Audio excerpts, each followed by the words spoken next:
Hi friend, आइए आपको एक कहानी सुनाने जा रहा हूँ जो 7 भाइयों और एक बहन की अनोखी कहानी। जो सातों भाइयों ने अपने बहन को मारकर खा गए। तो यह कहानी बहुत दर्दनाक है, इसलिए वीडियो को पूरा देखें और कहानी को पूरे शांत जगह पर बैठकर सुने, क्योंकि यह कहानी में बहुत ही दर्दनाक है। यह कहानी पूरा सुनने के बाद आपके आंख से आंसू टपक जाएगा। इस वीडियो को बहुत ही मेहनत से बनाया गया है, तो आपसे ज्यादा कुछ नहीं मांग रहे हैं, बस एक लाइक और कमेंट कर दें और चैनल को सब्सक्राइब करें और बेल आइकन को दबा के रखें, ताकि जब भी अपने चैनल पर ऐसे कहानी डालूं आप तक नोटिफिकेशन सबसे पहले पहुंचे। ऐसा करने से आपका कुछ भी नुकसान नहीं होगा और आपका क्या जाएगा, मगर उससे हमको बहुत खुशी मिलती है। कृपया ध्यान दें, इस कहानी के सभी पात्र व घटनाएं काल्पनिक है। इसका किसी जात, धर्म, संप्रदाय से कोई संबंध नहीं है। अगर किसी की जिंदगी से इस कहानी का मेल पाया जाता है तो ये एक संयोग माना जाएगा। हमारा मकसद किसी भी व्यक्ति की भावनाओं को ठेस पहुंचाना बिल्कुल भी नहीं है। ये कहानी सिर्फ और सिर्फ शिक्षा और मनोरंजन के लिए है। तो चलिए वीडियो को शुरू करते हैं। हजारों वर्ष पूर्व झारखंड के दक्षिणी छोटा नागपुर की प्रसिद्ध 7 भाइयों और एक बहन की कहानी पीढ़ी दर पीढ़ी हमारे पूर्वजों के द्वारा नई पीढ़ी को बताई जाती है। इस कड़ी में हमारे बुजुर्गों द्वारा ये कहानी मैं भी सुनता आ रहा हूँ, जिसके अवशेष आज भी छोटा नागपुर की धरती पर मौजूद है, जो झारखंड राज्य के रांची जिले में स्थित गुरमू प्रखंड के गिंजो ठाकुर गांव नामक गांव में बिंदु टोंगरी के नाम से काफी प्रसिद्ध है। सौभाग्यवश मेरा पैतृक घर वहां से 15-20 किलोमीटर की दूरी पर ही है। मुझे जब पता चला कि मेरी दादी और दादाजी जिस कहानी को सुनाया करते थे उसके अवशेष आज भी मौजूद हैं, तब से मुझे उस स्थान पे जाने की लालसा होने लगी थी। जब मैं उस स्थान पर गया तो एक बुजुर्ग जिनका नाम मुन्नीलाल था के द्वारा मुझे पूरे बिंदु टोंगरी का भ्रमण कराया गया और इस कहानी से संबंधित सारे अवशेषों को दिखलाया गया एवं इस कहानी की संपूर्ण जानकारी विस्तार से बतलाई गई। उन्होंने उस स्थान को भी दिखाया जहां सातों भाइयों ने अपने अपने तीर को धार प्रदान किया था और अपनी बहन पर तीर चलाया था, जिस केंद्र के वृक्ष पर मचान बनाकर छोटी बहन को खड़ा किया था। और सातों भाइयों में सबसे छोटा भाई अपनी बहन का पका हुआ मांस को न खाकर चोरी छुपे से जिस टीला में मांस को डाला था, उस स्थान पर उगे बांस को भी दिखाया। वह बांस बुदा आज भी उसी स्थान पर मौजूद है। पानी लाने के लिए जिस मटका और लोटा और छोटा कुआं का प्रयोग हुआ था, वह डाली आज भी है, जिसका वर्तमान समय में सौंदर्यीकरण कर दिया गया है। ये सत्ययुगी कहानी इस प्रकार है। एक आदमी के 7 बेटे और एक बेटी थी, जो खुशी खुशी अपना जीवन बिता रहे थे।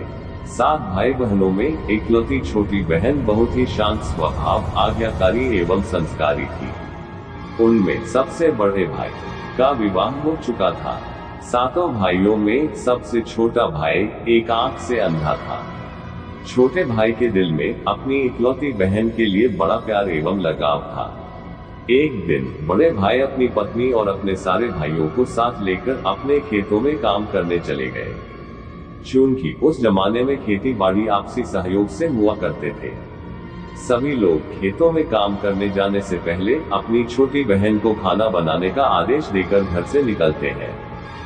सातों भाइयों की बहन अकेले घर पर खुशी खुशी सबके लिए खाना बनाने के लिए जंगल से सिरोटी साग को तोड़कर लाती है और बड़े प्यार से सिरोटी साग की सब्जी बनाने से पहले बैठी सब्जी, फल आदि काटने का औजार से साग को काटने लगती है। इसी दौरान वह अपनी उंगली भी काट बैठती है और रक्त की एक तेज धार निकलने लगती है, जिससे उसका पूरा हाथ खून खून हो जाता है। तब बहन सोचने लगती है कि क्या करूं?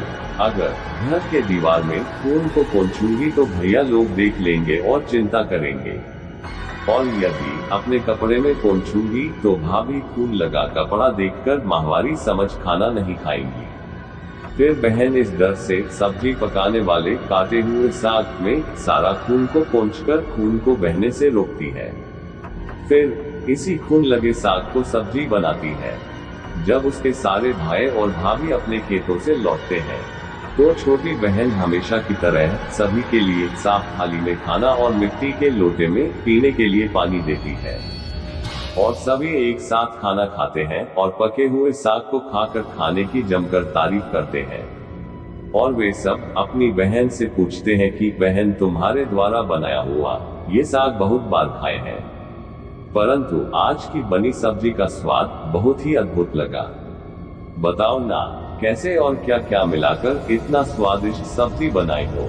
पहले तो राजकुमारी डर से सहम गई कि कहीं भाइयों को पता न चल जाए कि मेरे हाथ की उंगली कट गई है। फिर वह थोड़ा सोचकर बोलती है कि कुछ नहीं भैया, जैसा हमेशा की तरह सब्जी पकाती हूँ वैसे ही तो बनाई हूँ। मेरे प्यारे दोस्तों, वीडियो आगे और भी दर्दनाक है। वीडियो को पूरा देखें और वीडियो अच्छा लगे तो चैनल को सब्सक्राइब करें और लाइक कमेंट करना ना भूलें और बेल आइकन को दबा के रखें, ताकि जब भी अपने चैनल पर वीडियो अपलोड करूं, आप तक नोटिफिकेशन सबसे पहले पहुंच जाए। वीडियो को आगे देखें। बहन अगले दिन सातों भाइयों के अनुरोध पर फिर से एक बार वही छाता साग की सब्जी बनाती है, परंतु भाइयों को पिछले दिन के जैसा स्वाद नहीं मिलता। फिर ऐसा ही अनुरोध 3-4 बार हुआ, लेकिन खून लगे साग का स्वाद उनके मन मस्तिष्क से उतर ही नहीं रहा था। असलियत जानने की जिज्ञासावश सातों भाई और भाभी ने उससे उस दिन के खाना बनाने का तरीका जानने का जिद करने लगे। मजबूरन बहन को सारी घटना बतानी पड़ी। सच्चाई मालूम होने पर पांचवा भाई, जो बहुत ही लालची किस्म का था, उसने बाकी भाइयों से कहा कि बहन का खून इतना स्वादिष्ट लगा तो इसका मांस कितना स्वादिष्ट होगा। ये बोलकर सभी भाइयों के बीच चर्चा करने लगता है। सबसे छोटे भाई को छोड़कर बाकी भाइयों ने बहन को मारकर उसका मांस खाने को राजी हो गए थे। मांस खाने की सोचकर उन सभी के मुंह से लार टपकने लगता है। भाइयों के मन में स्वादिष्ट खाना खाने के लिए वे कितना लालची बन गए, इसका आभास बहन को हो गया कि किस प्रकार उसके भाई उनकी मांस खाने की लालसा रखते हैं। एक दिन सातों भाई शिकार खेलने के बहाने बहन को लेकर घने जंगल में लेकर जाते हैं, जहां ऊन से निर्मित 4 केन के वृक्षों पर बने मचान के नीचे पहुंचते हैं, जिस पर अपनी बहन को ये झूठ बोलकर चढ़ने के लिए बोलते हैं कि इस मचान पर जंगली जानवर तुम पर हमला नहीं कर सकेंगे। इस प्रकार सातों भाई अपनी बहन को मचान पर बैठाकर अपना अपना धनुष लेकर शिकार करने का ढूंढ करके चले जाते हैं। तब बहन को पूरा आभास हो चुका था कि आज उसका आखिरी दिन है, लेकिन वह चाहती थी कि उनके भाइयों की इच्छा पूर्ण हो, इसलिए भी वह मचान में जाकर बैठ जाती है। फिर सभी भाई केन के वृक्ष पर बने मचान से कुछ दूरी पर स्थित टोनरी छोटा पहाड़ पर अपने अपने धनुष बाण के साथ पहुंचते हैं और एक चट्टान पर बारी बारी से अपने बाणों को तेज धार प्रदान करते हैं। टोनरी के ऊपर सबसे पहले बड़ा भाई अपने तीर को चट्टान में धार करता है और अपनी बहन पर धनुष से निशाना लगाकर तीर छोड़ता है। तभी बहन पूरी बातों को समझ जाती है कि भाइयों का क्या इरादा है और अपनी मातृभाषा में गीत को गाने लगती है। बिंदु बिंदु दादा छाती टाइट टाइट, अर्थात जान से मारना ही है दादा साहब, तो तीर को सीधे मेरे छाती में वार करो, इधर उधर तीर क्यों चला रहे हो। फिर सभी भाई बारी बारी से अपने तीर के धार को तेज करते हैं और बहन पर निशाना लगाकर तीरों को छोड़ते हैं। 6 भाइयों का निशाना खाली जाता है और 7वां भाई, जो सबसे छोटा था, वह तीर चलाने से इनकार कर देता है, क्योंकि उसे अपनी छोटी बहन से बहुत लगाव था और धनुष बाण चलाने में सातों भाई में सबसे निपुण था। बहन जानती थी कि उनके सातों भाइयों में सबसे छोटा भाई दादा बाकियों की तरह लालची नहीं है। 6 भाई छोटे भाई पर पूरा दबाव डालते हुए आदेश देते हैं कि अगर वह तीर नहीं चलाएगा तो बहन की तरह उसे भी मार देंगे। फिर छोटा भाई उदास मन के साथ तीर को थोड़ा ही धार कर दूसरी दिशा में तीर को छोड़ने की कोशिश करता है और तीर को धीरे से छोड़ता है। बहन हर बार की तरह इस बार भी वही गीत गाती है, बिंदु बिंदु दादा छाती टाइट टाइट। इतने में छोटे भाई का तीर सीधे बहन के सीने को छेद देता है और बहन की आत्मा शरीर से अलग हो जाती है और उसकी आत्मा उसी स्थान पर भटकने लगती है। तभी वह देखती है कि उसके शरीर का मांस खाने के लिए उसके भाई कैसे लालच करते हैं और सबसे छोटे भाई को जबरदस्ती मारपीट कर उसके शरीर को काटने का आदेश देते हैं। बहन के मांस को पकाने के लिए बहुत सारी सूखी लकड़ी लाने के लिए छोटे भाई को जंगल भेजा जाता है। छोटा भाई जंगल में खोज खोज कर ढेर सारा लकड़ी जमा करता है और सोचता है कि कैसे इतना सारा लकड़ी को ले जाऊंगा। दादा जो रस्सी दिए हैं वो भी 7 टुकड़ों में दिए हैं।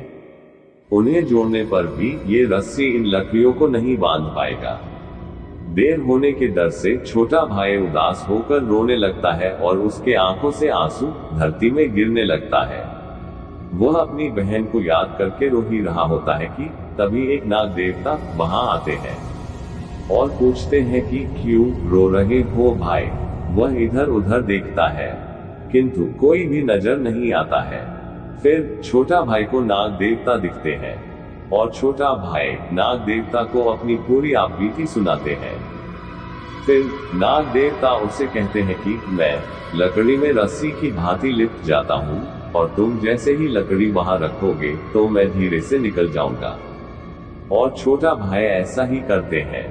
सभी बड़े भाई ये देखकर चकित रह जाते हैं कि कैसे उनका छोटा भाई रस्सी के 7 टुकड़े होने के बावजूद भी जंगल से इतना सारा लकड़ी लेकर आता है। तत्पश्चात वे लोग अपने छोटे भाई को पानी लाने के लिए एक घड़ा में 7 छेद कर भेज देते हैं। छोटा भाई पानी लाने के लिए एक डाड़ी छोटा कुआं में जाता है और घड़े में पानी भरता है, परंतु उसमें छेद होने के कारण सारा पानी गिर जाता है और छोटा भाई वहीं बैठकर सोच सोच कर रोने लगता है कि बिना पानी के वापस जाऊंगा तो बड़े भैया लोग मारपीट करेंगे। ये सारी घटना को गाड़ी के मेढक, केकड़ा और मछली सुनवा देख रहे थे और वे तीनों भाई को रोता देखकर पूछते हैं कि क्यों रो रहे हो। फिर राजकुमार उन्हें अपनी आपबीती को विस्तार से बतलाता है और कहता है कि मैं अपनी प्यारी बहन के शरीर का मांस कैसे खा सकता हूँ, नहीं खाऊंगा तो बड़े भैया लोग मारपीट करेंगे। तब मेढक कहता है कि तुम परेशान मत हो, हम सब मेढक घड़ा के छेद में चिपक जाते हैं। फिर मछली और केकड़ा बोलते हैं कि तुम हमें लेकर चलो, तुम्हारे भाई जब बहन के मांस को खाएंगे तब तुम मछली को खाना और जब वे हड्डी को खाएंगे तब तुम केकड़ा को खाना, बड़े भाइयों को शक नहीं होगा। फिर भाई ने बिल्कुल वैसा ही किया जैसे केकड़े और मछली ने कहा था। रात को जब बहन का पका हुआ मांस खाने को परोसा गया तब बड़े भाइयों से छुपाकर वह मांस को दीमक के तिलहे में डाल देता है और समय बीतने पर वहां बांस का एक बड़ा बूढ़ा झुंड उगता है। इस घटना के वर्षों बाद एक भीख मांगने वाला जोगी उसी बांसौदा के पास से गुजर रहा था और वह सुंदर सुंदर बांस के बुदा को देखकर सोचता है कि अगर इतने सुंदर बांस से केंद्रा वाद्य यंत्र बनाया जाए तो कितना सुरीला धुन निकलेगा। उसी क्षण बांस से आवाज आती है, ना काट काट रे जोगी, ई तो लागे भैया रोपल बांस। जोगी फिर भी बांस को काटता है। जोगी इसी उद्देश्य से एक मोटा बांस का टुकड़ा काट कर ले जाता है कि इस बांस का आवाज इतना सुंदर है, यदि केंद्रा बनाएंगे तो कितना मधुर आवाज निकलेगा। और जोगी इस बांस से एक सुंदर केंद्रा का निर्माण करता है। इस केंद्रा से इतनी मधुर ध्वनि निकलती है कि जोगी जहां जहां भी इसे बजाता है इसके ध्वनि से लोग मंत्रमुग्ध हो जाते थे।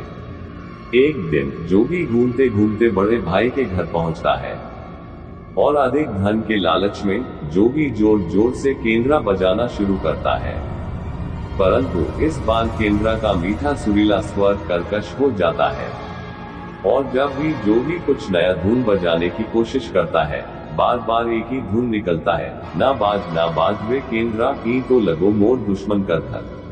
बार बार यही धुन निकलने पर बड़ा भाई मारपीट कर जोगी को अपने घर से भगा देता है। ऐसे ही घूमते घूमते जोगी हर भाई के घर जाता है लेकिन हर बार की भांति वही धुन, ना बाज रे केंद्रा, ही तो लगो मोर दुश्मन कर घर पर जाता है। ये धुन सुन सारे भाई जोगी को डांट डपट कर भगा देते हैं। सबसे अंत में जोगी छोटे भाई के घर पहुंचता है। छोटे भाई के घर के आंगन में प्रवेश करते ही केंद्रा खुद ही बजने लगता है। जोर जोर से बाज रे केंद्रा, ही तो लगो मोर छोड़ भैया कर घर। बड़ा ही मधुर मीठे स्वर का धुन सुनकर छोटा भाई चंद्राकर मोहित हो जाता है और यह धुन सुनकर छोटे भाई से रहा नहीं गया और जोगी से केंद्रा की मुंह मांगी सोने की मोहरें देकर उसे खरीद लेता है तथा जोगी को अच्छे से मेहमान नवाजी कर अच्छे से विदा कर दिया जाता है। धीरे धीरे समय बीतता है और छोटे भाई अपने काम से कुछ दिनों के लिए बाहर जाते हैं। जब वह वापस लौटता है तो देखता है कि उसका कमरा बहुत सुंदर ढंग से सजा हुआ है और घर के सारे बर्तन अच्छे तरीके से रखे हुए हैं। तब छोटा भाई सोचता है कि हमेशा मेरे कमरे की साफ सफाई घर के नौकर करते हैं, लेकिन कभी भी इतना सुंदर सजाया नहीं गया है। फिर छोटे भाई अपने नौकरों से पूछताछ करते हैं कि मेरे कमरे को इतना सुंदर किसने सजाया है। नौकरों के मना करने पर छोटे भाई सोचते हैं शायद कोई भाभी आई होगी और मेरे कमरे को सजा कर गई होगी। जब भी छोटे भाई घर से बाहर काम के लिए जाते, यही घटना हर बार देखने को मिलती और लगातार होने के कारण छोटे भाई के मन में जानने की जिज्ञासा उमड़ने लगी कि आखिर मेरे घर को इतने सुंदर ढंग से कौन सजावट करता है। वह अपने भाइयों तथा भाभियों से भी पूछता है और वे लोग भी सजावट करने की बात से साफ मना कर देते हैं। एक दिन छोटा भाई सच्चाई पता लगाने के लिए किसी काम का बहाना कर बाहर जा रहे हैं बोलकर निकलते हैं और छुपकर पुनः वापस आकर अपने कमरे में रखे खजूर के गोल मुड़े हुआ चटाई के अंदर छुप जाते हैं। कुछ समय इंतजार के बाद भाई देखते हैं कि एक खूबसूरत सी लड़की केंद्रा से निकलकर कमरे के अंदर आती है और सारे कमरे की साफ सफाई कर वापस उसी केंद्रा में समा जाती है। ये देख छोटे भाई की आंखें खुली की खुली रह जाती है, चूंकि उस लड़की की शक्ल छोटे भाई की बहन के जैसी ही होती है। भाई अगले दिन फिर से एक बार उसी प्रकार छुप जाते हैं और जैसे ही वह सुंदर लड़की पूरे कमरे की साफ सफाई का काम खत्म कर वापस केंद्रा में जाने वाली होती है, तब छोटे भाई उस लड़की का हाथ पकड़ लेते हैं और तुरंत केंद्रा को जला देते हैं, जिसके बाद वह लड़की हमेशा के लिए मानव रूप में परिवर्तित हो जाती है और दोनों भाई बहन खुशी खुशी अपना जीवन जीते हैं। आज भी हर गांव में आषाढ़ी पूजा के दिन बकरा कटता है और पूरे गांव के घरों में प्रसाद स्वरूप बकरा का मांस खाया जाता है और सतवैनी नामक पूजा स्थान पर वही सरौटी साग को चढ़ाया जाता है और उस स्थान को मेले की तरह सजाया जाता है और जो भी उस स्थान पर जाके मन्नत मांगता है उसकी मनोकामनाएं पूरी होती है। तो दोस्तों, यह कहानी कैसी लगी आप कमेंट करके बताएं और वीडियो अच्छा लगे तो लाइक जरूर करें और चैनल को सब्सक्राइब करना ना भूलें और बेल आइकन को दबा के रखें ताकि जब भी अपने चैनल पर वीडियो अपलोड करूं तो आप तक नोटिफिकेशन सबसे पहले पहुंच जाए। दोस्तों, हमारे इस चैनल पर इस तरह के वीडियो डाला जाता है, तो आप हमारे चैनल को सब्सक्राइब करके रखें। तो चलो वीडियो को करते हैं समाप्त। धन्यवाद।